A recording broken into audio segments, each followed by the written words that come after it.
Recently, I posted a question in the Facebook group about whether or what you feel when you are overwhelmed or stressed, or if you are aware of feeling any symptoms or anything physical. And I asked this because I wanted you to just think about it and to become more conscious, because our symptoms are a very good way for us to become empowered.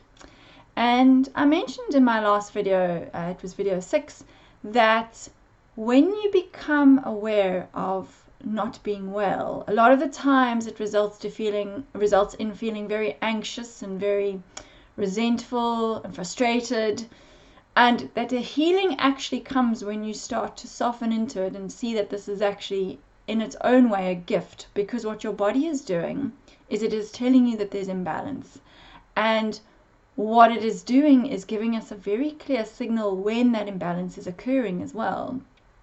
So now I'm talking particularly about some of the symptoms you all mentioned when you are feeling stressed.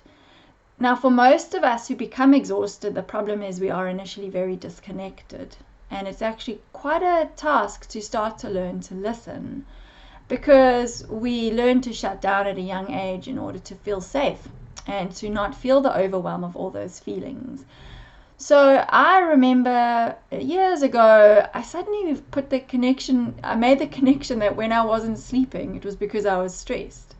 I mean, it's so simple for me now, but yes, it was a big thing for me to realize, oh, okay, even though I don't realize I'm stressed, I am stressed. And not eating, I wouldn't eat. I just generally lost my appetite. And irritability was a big one as well.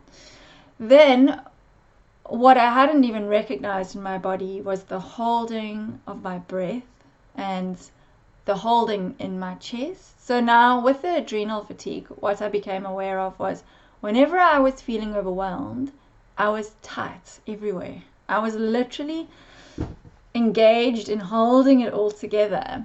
And I started to notice that I would feel tension in my upper back and my solar plexus and around my chest, and my shoulders would be hunched up, and I'd be holding my breath.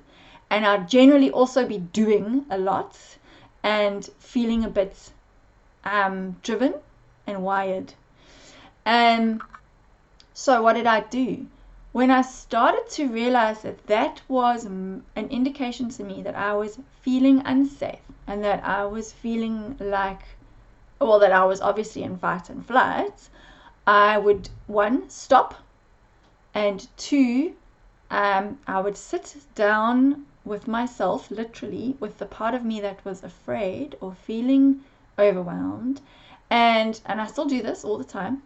I take my left hand, because this is the feminine side of the body, put it on my heart, and I'll just say, I'm sorry that you are feeling so stressed, and I'm sorry that you are battling, and I'm sorry that this is really difficult right now.